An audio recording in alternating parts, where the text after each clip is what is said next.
And sometimes we get some of the strategies that we learned in permutations, we also use in combinations.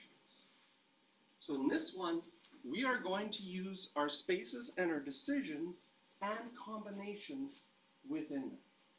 So new store must hire 3 cashiers and 4 clerks. So the cashiers are the person that work at the front.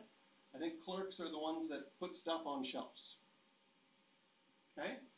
There are 7 applicants for cashier and 8 applicants for store clerk. So 2 decisions need to be made by the company. They need to decide who they're going to hire for cashiers and who they're going to hire for clerks. And since these are decisions, inside those decisions we put choices. But when we go to count how many choices are there for cashiers, does the order matter? No. We have 7 applicants and we need to choose 3 of them. And for clerks, we have 8 applicants and we need to choose 4 of them. And with decisions, what do you do in between? You multiply.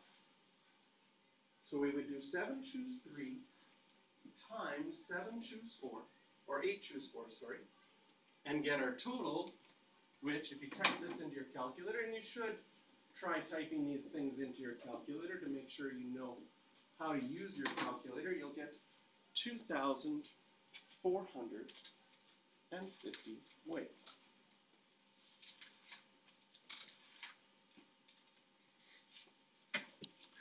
Questions for practice on this one? We're going to actually do one of them together.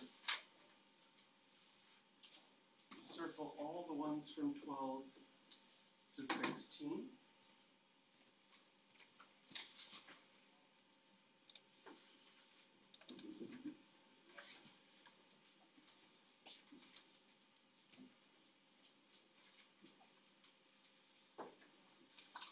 And we're going to do part of 15 together.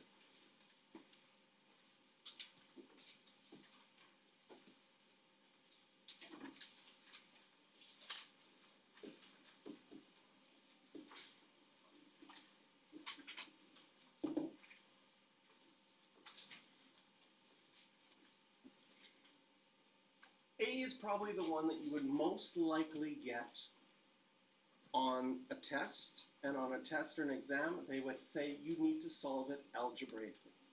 If it says you need to solve it algebraically, that means you have to use your formulas. So n choose 2 would be n factorial on the top, 2 factorial on the bottom.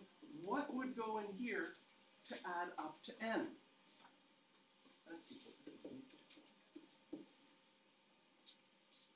Right, the bottom 2 numbers in a combination always add up to the top one.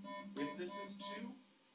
Sorry for the interruption. Any students who are on shuttle 1 for the blood drive, please go to the cafeteria right now. That's any students who volunteer to be on shuttle 1 for the blood donation drive, please go to the cafeteria. Okay. Algebraically, you would have this, and then algebraically, how do we simplify factorials with n's in them? We expand the bigger one. Probably first thing, 2 factorials 2. I would multiply both sides by 2 to get 56 on this side. Does that make sense? That if I multiply both sides by 2, I'd have 56 on this side. And between n factorial and n minus 2, n is bigger. So I start expanding. We'd start with n. Then we would multiply by 1 less, which is n minus 1. Then we would multiply by 1 less. And when we get to n minus 2, we'd say, well, I'll put my exclamation mark back, because that would keep on going. But I notice that that's identical with what's on the bottom, so I can simplify.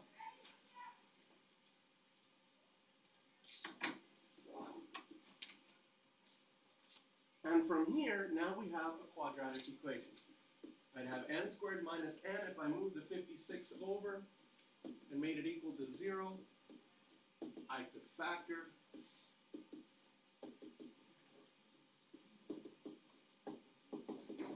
And algebraically, it's important you write down all the solutions, and it's very important that you put an x through the n equals minus 7, because for factorials, we can only take factorials of positive numbers and 0.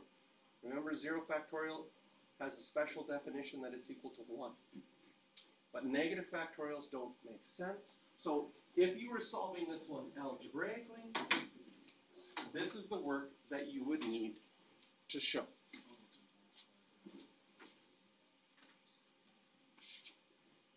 Now B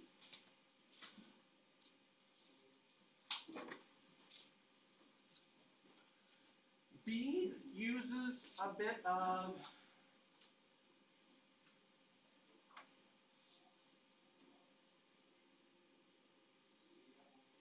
math, guess, and check. B probably won't come up on exams. It'll come up in homework and assignments, maybe on quizzes. They won't put a guess and check one on the exam because they'll want to see algebraic. So on the exam, you would get one like A. Either with permutations or combinations, either one. But in B,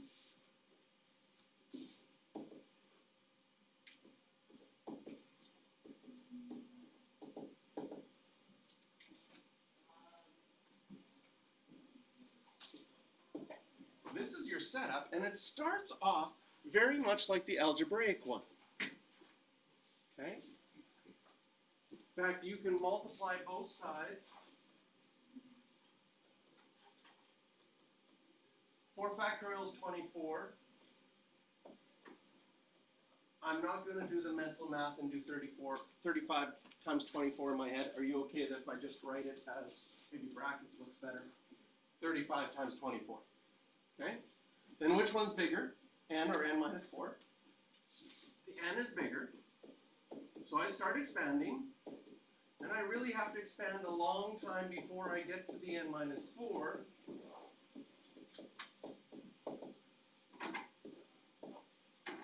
And this side, I haven't multiplied it out. Now, you could solve this algebraically. It would be extremely long and annoying. What you would have to do is you would have to multiply this whole side out. Do you see that you would get an n to the 4 equation? Then you would have to move the 35 times 24 over to the other side and use your polynomials unit and factor with synthetic division. And it only will take you about 2 hours. So it's probably not going to happen on the exam to do this one algebraically.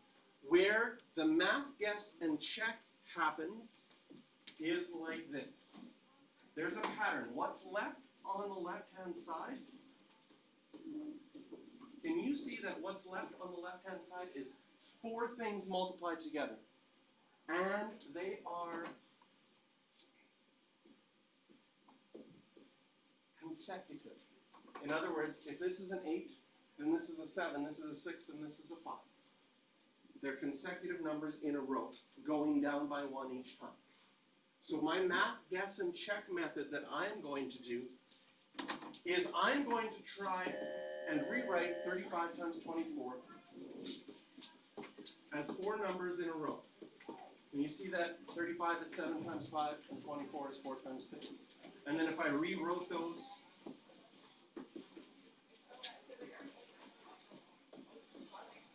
and would